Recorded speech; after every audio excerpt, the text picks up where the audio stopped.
തീർത്ഥാടനം എന്ന് പറഞ്ഞാൽ പുണ്യസ്ഥലത്തേക്കുള്ള യാത്ര.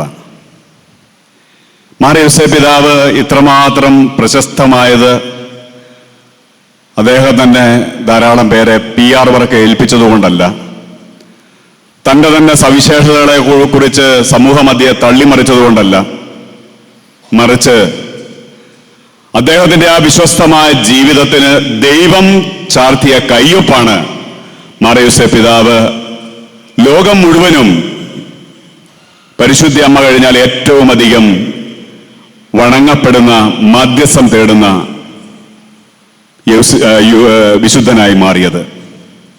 ലോകത്തിലെ ഏറ്റവും വലിയ കത്തീഡ്രൽ അല്ലെങ്കിൽ ഏറ്റവും വലിയ തീർത്ഥാടന സ്ഥലം ഏതാണെന്ന് ചോദിച്ചാൽ സെന്റ് ജോസഫിന്റെ ഏറ്റവും വലിയ തീർത്ഥാടന സ്ഥലം saint Joseph oratory of Mount royal, കാനഡയിലെ മാൻട്രിയൽ എന്ന സ്ഥലത്താണത്. ഏകദേശം ഒരു വർഷം, എല്ലാ വർഷവും 2 മില്യണിലധികം ജനങ്ങളാണ് ആ തീർത്ഥാലയത്തിൽ വന്ന് പ്രാർത്ഥിക്കുന്നത്. 2 സ്ഥലമാണ്, നമ്മൾ ഗൂഗിളിലൊക്കെ സെർച്ച് ചെയ്ത് കഴിഞ്ഞാൽ കാണാൻ സാധിക്കും. 2 വഴിയെയാണ് ഈ Saint Joseph Oratory of Mount റോയലിലേക്ക് ഭക്തജനങ്ങൾക്ക്, വിശ്വാസികൾക്ക് പ്രവേശിക്കാൻ സാധിക്കുന്നത്. ഒന്ന് രാജകീയമായ വഴിയും രണ്ടാമത്തത് 283 പടവുകളുള്ള ആ പടവുകൾ ചവിട്ടി, പടവുകൾ മുട്ടുകുത്തി പ്രാർത്ഥിച്ച് കയറുന്ന വിശ്വാസികളെയും നമുക്ക് കാണാൻ സാധിക്കും. നമുക്ക് ആ ലൈവിലായി കാണാൻ സാധിക്കുന്നത്, അതിന്റെ വീഡിയോയിലൊക്കെ കാണാൻ സാധിക്കുന്നത്, ലക്ഷക്കണക്കിന് ജനങ്ങൾ ഈ 283 പടികൾ മുട്ടുകുത്തി പ്രാർത്ഥിച്ച് പ്രണമിച്ച് ദൈവത്തിന്റെ മകനായ മാർ യോസേപ്പ് പിതാവിന്റെ തീർത്ഥാലയത്തിലേക്ക് പ്രവേശിക്കുന്നതും പരിശുദ്ധ ബലിയിൽ ഭയഭക്തിയോടെ പങ്കുചേർന്ന് ദൈവത്തിന്റെ കൃപ സ്വീകരിക്കുന്നത് നമുക്ക് കാണാൻ സാധിക്കും. ലോകത്തിലെ 2ാമത്തെ സ്ഥലം മാർ യോസേപ്പ് പിതാവിന്റെ തീർത്ഥാലയം പോളണ്ടിലാണ്. ഇന്ത്യയിലെ ഏറ്റവും വലിയ യോസേപ്പ് പിതാവിന്റെ ദേവാലയം സെന്റ് ജോസഫ് കത്തീഡ്രൽ തിരുവനന്തപുരത്തുള്ളതാണ്. തലശ്ശേരി കത്തീഡ്രൽ മാർ യോസേപ്പ് പിതാവിന്റെ മധ്യസ്ഥതയിലാണ്. തലശ്ശേരി അതിരൂപത മാർ വള്ളോപ്പള്ളി പിതാവ് സ്ഥാനമേൽക്കുമ്പോൾ ഒന്നുമില്ലായ്മയിൽ ഒരു വാടക കെട്ടിടത്തിൽ ആരംഭിച്ച ഒരു മുസ്ലിം സഹോദരന്റെ വീട്ടിലാണ് വള്ളോപ്പള്ളി പിതാവ് തന്റെ ശുശ്രൂഷകൾ ആരംഭിച്ചത്. അത് മൈനസ് സെമിനാരി, ഇപ്പോൾ ഉള്ള തലശ്ശേരി മൈനസ് സെമിനാരിയുടെ നേരെ ഓപ്പോസിറ്റുള്ള ഒരു മലയാണ്. ആ മലയിൽ ഒരു ചെറിയ വീട്, ഞങ്ങളൊക്കെ പഠിക്കുമ്പോഴും ആ വീട് അതുപോലെ തന്നെയുണ്ട്.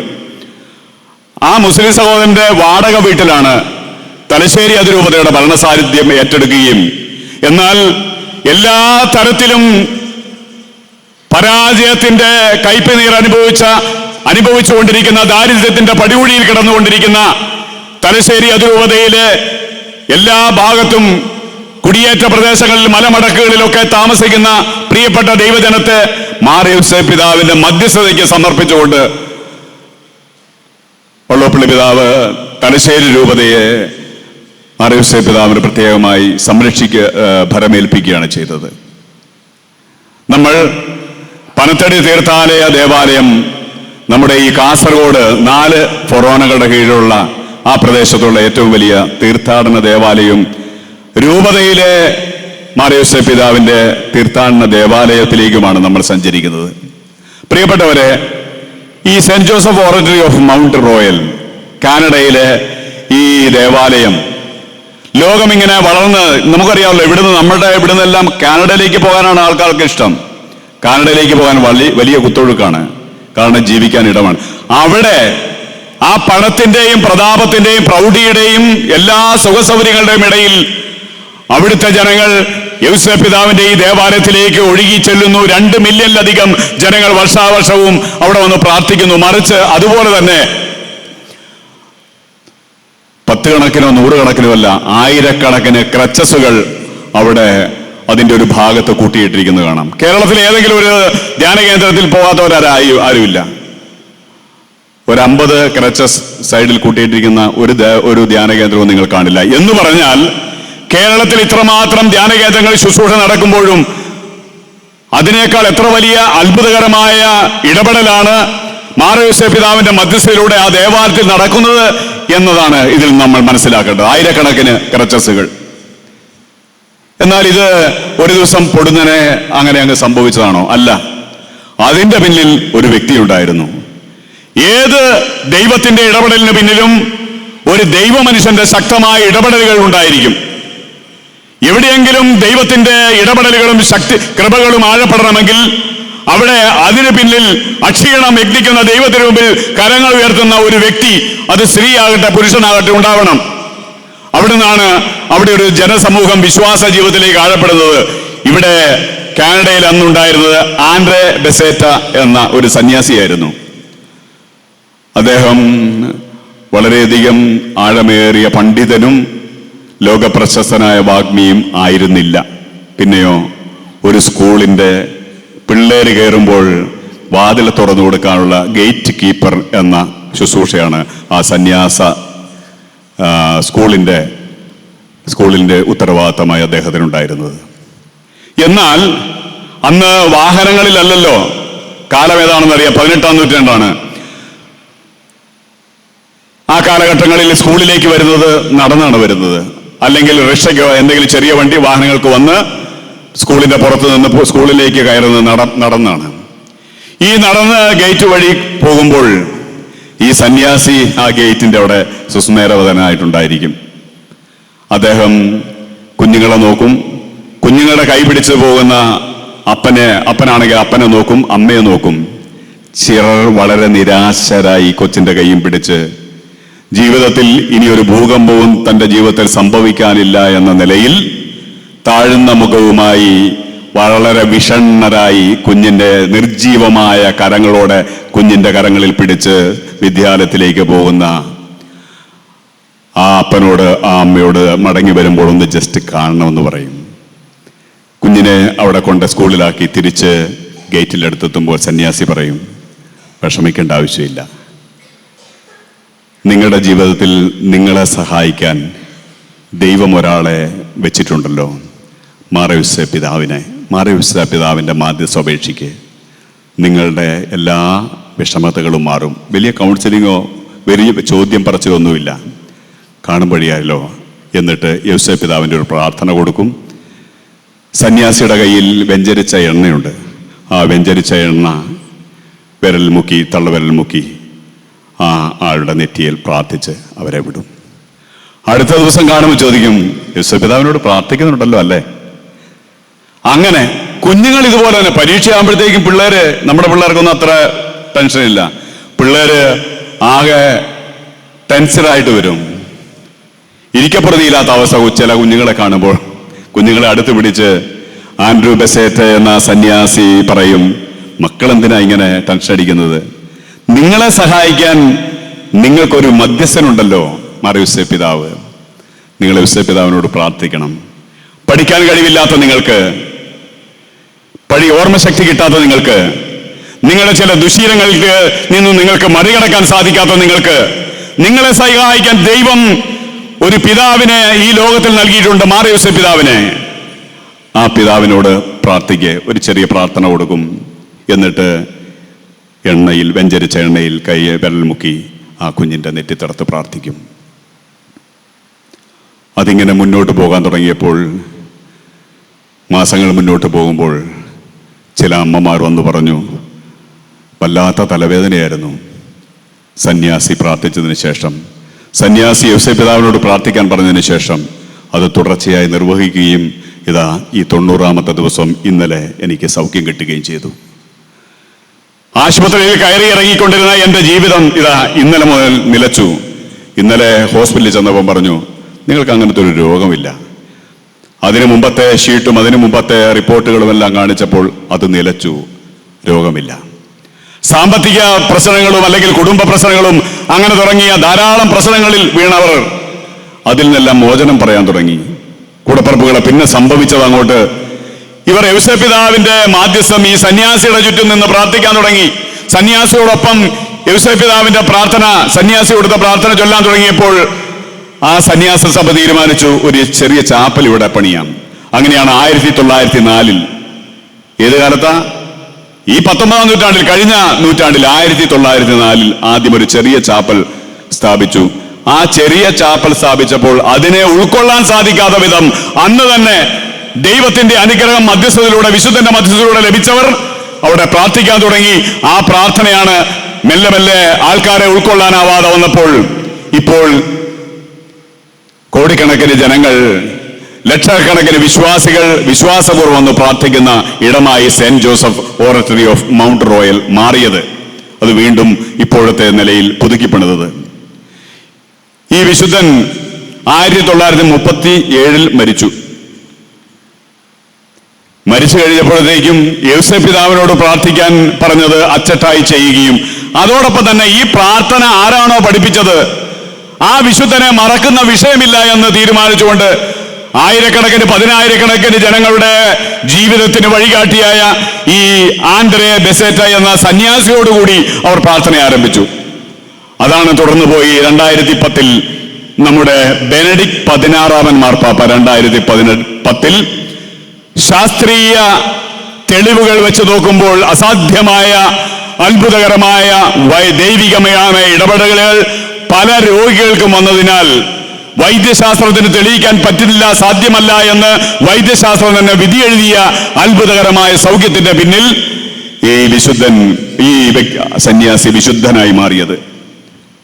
പ്രിയപ്പെട്ടവരെ, ആ വിശുദ്ധന്റെ മാർ യൗസേപ്പ് പിതാവ്, ആ വിശുദ്ധൻ പരിചയപ്പെടുത്തിയ, കാനഡയ്ക്ക് പരിചയപ്പെടുത്തിയ സെന്റ് ജോസഫിനോടാണ് ആഗോള സഭ നമ്മളുമെല്ലാം പ്രാർത്ഥിക്കുന്നത്, മധ്യസ്ഥപേക്ഷിക്കുന്നത്. ആ സെന്റ് ജോസഫിന്റെ തീർത്ഥാടന ദേവാലയത്തിലേക്കാണ് നമ്മൾ ഈ ബുധനാഴ്ച യാത്രയാവുന്നത്. യൗസേപ്പ് പിതാവിന്റെ പ്രത്യേകതയെക്കുറിച്ച് നമ്മൾ ഇന്ന് സുവിശേഷത്തിൽ വായിച്ചു. 8 പ്രത്യേകതകളാണ് അച്ഛൻ ഒന്ന് ചുരുക്കി പറയുന്നത്.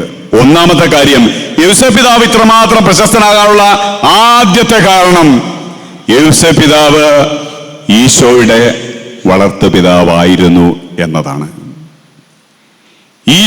ഉണ്ണീശോ, നമ്മൾ ഉണ്ണീശോയുടെ തിരുസ്വരൂപമാണ് വീടുകളിലേക്ക് കൊണ്ടുവരുന്നതെങ്കിൽ ഈ ലോകത്ത് പൂജാതനായ ദൈവകുമാരൻ തൻ്റെ കരങ്ങളിൽ, തൻ്റെ മടിത്തട്ടിൽ, തൻ്റെ നെഞ്ചോട് ചേർത്ത് വളർത്തിയ ആളാണ് മാർ യൗസേപ്പ് പിതാവ്. മാർ യൗസേപ്പ് പിതാവിന്റെ ദൈവകുമാരനാണ് എന്നതിന് യാതൊരു സംശയമില്ലാതിരുന്നതിനാൽ ജീവിതത്തിന്റെ എല്ലാ സന്നിഗ്ധ ഘട്ടങ്ങളിലും ആ ഉണ്ണിയെ പരിചരിക്കുവാൻ, ആ കുടുംബത്തെ പരിചരിക്കുവാൻ യൗസേപ്പ് പിതാവ് ബദ്ധസ്ഥനായിരുന്നു. അപ്പോൾ യൗസേപ്പ് പിതാവിന്റെ ഒന്നാമത്തെ പ്രത്യേകത, നമ്മൾ മാധ്യസ്ഥപേക്ഷിക്കുന്ന മാർ യൗസേപ്പ് പിതാവ് ഈശോയുടെ വളർത്തു പിതാവാണ്. രണ്ടാമത്തത്, നമ്മൾ മാധ്യസ്ഥം വഹിക്കുന്ന ഈ മാർ യൗസേപ്പ് പിതാവ് ഒരു കുടുംബത്തിന്റെ നാഥനായിരുന്നു. എല്ലാ കുടുംബങ്ങളും പ്രശ്നങ്ങൾ ഉണ്ടാകുമ്പോൾ അത് കുത്തിത്തുറന്ന് പെമ്പറനോത്തിയുടെ കുറ്റമാണോ, അമ്മായിയമ്മയുടെ കുറ്റമാണോ, അമ്മായിയപ്പന്റെ കുറ്റമാണോ, കെട്ടിയോന്റെ കുറ്റമാണോ, മൂത്ത മകന്റെയോ രണ്ടാമത്തെ മകളുടെയോ മൂന്നാമത്തെ മകന്റെയോ കുറ്റമാണോ, അതുമല്ലെങ്കിൽ നമ്മുടെ കുടുംബത്തിന്റെ പാരമ്പര്യം വെച്ച് നോക്കുമ്പോൾ 1000 വർഷം മുമ്പ് നമ്മുടെ കുടുംബത്തിൽ ഒരാൾ പേപ്പട്ടി കടിച്ചു, അതുകൊണ്ട് അതിന്റെ വിഷമാണ് ഇന്ന് നമ്മുടെ കുടുംബത്തിൽ ഒഴിയാബാധയായി നിൽക്കുന്നതെന്ന് 1000 വർഷം മുമ്പുള്ള ചരിത്രം നോക്കുമ്പോൾ ഏതെങ്കിലും ഒരു ദർശനക്കാരൻ പറയുകയാണ്, അതിനൊരു പരിഹാരമുണ്ട്, ഈ വീട് നേരെ തലകുത്തി വെച്ചാൽ നിങ്ങളുടെ 1000 വർഷം മുമ്പുള്ള പ്രശ്നത്തിന് പരിഹാരമാകുമെന്ന് പറയുമ്പോൾ ആ പരിഹാരം ചെയ്യുന്ന സാധാരണ വിശ്വാസികളാണ് ഇന്ന് കൂടുതലുള്ളത്.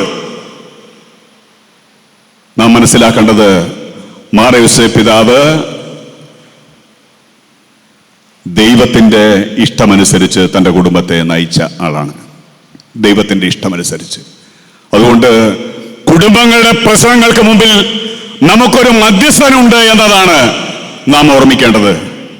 വിശ്വാസത്തോടും തീക്ഷ്ണതയോടും കൂടി നമ്മളായ യൗസേപ്പ് പിതാവിന്റെ മാധ്യസ്ഥം അപേക്ഷിച്ചാൽ ആ മില്യൺ കണക്കിന് ജനങ്ങൾക്ക് ലഭിച്ചതുപോലെ തന്നെ ദൈവം മാർ യൗസേപ്പ് പിതാവ് വഴി നമ്മുടെ കുടുംബത്തിലും ഇടപെടും എന്നതാണ് വാസ്തവം. രണ്ടാമത്തെ പ്രത്യേകത നമുക്കറിയാം, യൗസേപ്പ് പിതാവിനെ കുറിച്ച് എല്ലാവരും പറയുന്നത് നീതിമാൻ എന്നാണ്. ഒരാളെയും ചവിട്ടിത്തേർത്താൻ, ഒരാളുടെയും പേരിന് കളങ്കം വരുത്തുവാൻ, ഒരാളെയും മാറ്റി നിർത്തുവാൻ, ഒരാൾക്കെതിരെയും വിരൽ ചൂണ്ടുവാൻ താല്പര്യമില്ലാത്ത ദൈവത്തിന് മുമ്പിൽ നീതിബോധത്തോടെ നിന്ന മനുഷ്യൻ. മത്തായിയുടെ സുവിശേഷം 1-ാം അധ്യായം 19-ാം തിരുവചനത്തിൽ നമ്മൾ ആ ഒരു വാക്ക് കാണുന്നത്. യൗസേപ്പ് പിതാവ് നീതിമാനായിരുന്നു. നീതിമാനായ മാർ യൗസേപ്പ് പിതാവിനോട് മാധ്യസ്ഥം അപേക്ഷിക്കുമ്പോൾ അദ്ദേഹത്തിലുള്ള നീതിബോധം നമ്മുടെ ജീവിത പ്രശ്നങ്ങൾക്ക് പരിഹാരമാകുവാൻ സ്വർഗത്തിൽ ദൈവത്തോട് അപേക്ഷിക്കുകയില്ലെന്നാണോ വിചാരിക്കുന്നത്?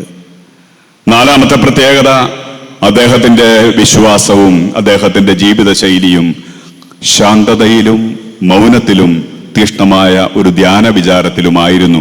മൗനം എന്ന് പറയുന്നത് തീഷ്ണമായ ഒരു ധ്യാന വിചാരത്തിലുമായിരുന്നു. പ്രാർത്ഥനയിൽ 2 മിനിറ്റ് പോലും ദേവാലയത്തിൽ സ്വസ്ഥമായിരുന്ന് ദിവ്യകാരുണ്യത്തിന്റെ മുമ്പിലോ ഈശോയുടെ മുമ്പിലോ പ്രാർത്ഥിക്കാൻ കഴിയാത്തവർ മാർ യോസേപ്പ് പിതാവിനോട് പറയണം, പ്രായം 50 പ്രായം 70 പ്രായം 40 പ്രായം 23 പ്രായം 12 ഇന്നും ദേവാലയത്തിൽ വന്നു കഴിഞ്ഞാൽ നേരെ കടാ കടാ കടാ എന്ന് പറഞ്ഞോട്ട് ട്രെയിൻ പോകുന്ന പോലെ അവിടെ ഇവിടെയെല്ലാം തൊട്ട് എങ്ങനെയെങ്കിലും ഇതൊക്കെ തീർന്നു കഴിഞ്ഞ് എങ്ങോട്ടോ വെപ്രാളപ്പെട്ട് ദേവാലയത്തിന് പുറത്ത് ചാടാനുള്ള വെമ്പൽ കൊള്ളുന്ന മനസ്സാണെങ്കിൽ ആ മനസ്സ് എങ്ങോട്ടാണ് ചാടുന്നത്? ലോകത്തിന്റെ വെറും സാധാ ജീവിതത്തിലേക്ക് മാത്രമാണ് ദേവാലയത്തിന് പുറത്തേക്ക് ഇത്രമാത്രം വെമ്പൽ കൊള്ളുന്നത്. അല്ലാതെ ഒരു കുഷ്ഠരോഗിയെ പോയി സുഖപ്പെടുത്താനോ അല്ലെങ്കിൽ കുഷ്ഠരോഗിക്ക് വേണ്ടി പ്രാർത്ഥിക്കാനോ അല്ലെങ്കിൽ ഏതെങ്കിലും അനാഥാലയത്തിലേക്ക് പോകാനോ അല്ലെങ്കിൽ ഏതെങ്കിലുമൊക്കെ ജീവൽ പ്രശ്നങ്ങൾക്ക് പരിഹാരം കാണുവാനോ അല്ല മഹാഭൂരിപക്ഷം പേരും ദേവാലയത്തിൽ നിന്ന് പുറത്തു ചാടാൻ ആഗ്രഹിക്കുന്ന, മറിച്ച് അവർക്ക് അവരുടേതായ ലൗകികമായ ഇടപെടലുകൾക്ക് കണ്ണും കാതും മനസ്സും ജീവിതവും ശരീരവും കൊടുക്കാൻ വേണ്ടി മാത്രമാണ്.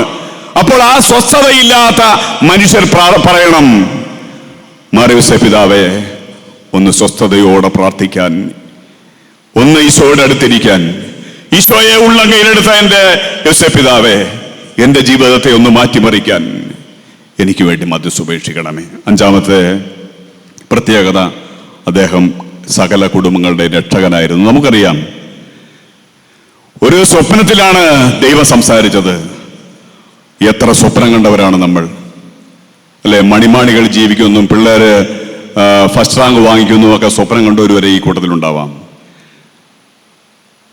ഫസ്റ്റ് റാങ്ക് കിട്ടുമെന്ന് സ്വപ്നം കണ്ടവർ ഒന്നുകൂടി ഒരു ചെറിയ പുഞ്ചിരിയും കൂടെ ഒന്നും കൂടെ ചിരിച്ച് പുറപ്പ് കഴുത്തു വരെയാണ് ഉണ്ടായിരുന്നത്, അത് തലവഴയൊന്ന് മൂടിക്കിട്ട് ചുരുണ്ടുകൂടി കിടന്ന്, കാരണം ഞാൻ റാങ്ക് ജേതാവായി മാറാൻ പോവുകയാണ്, കളക്ടറാകാൻ മാറാൻ പോവുകയാണ് എന്ന് പറഞ്ഞ് ഒന്നുകൂടി തിരിഞ്ഞു കിടക്കുന്ന ശീലമല്ല ഒരാളെ വളർത്തുന്നത്. സ്വപ്നം കാണുന്നുണ്ടെങ്കിൽ അത് ദൈവിക സ്വപ്നമാണെങ്കിൽ അതിനനുസരിച്ച് വഴി നടക്കാൻ സാധിക്കണം.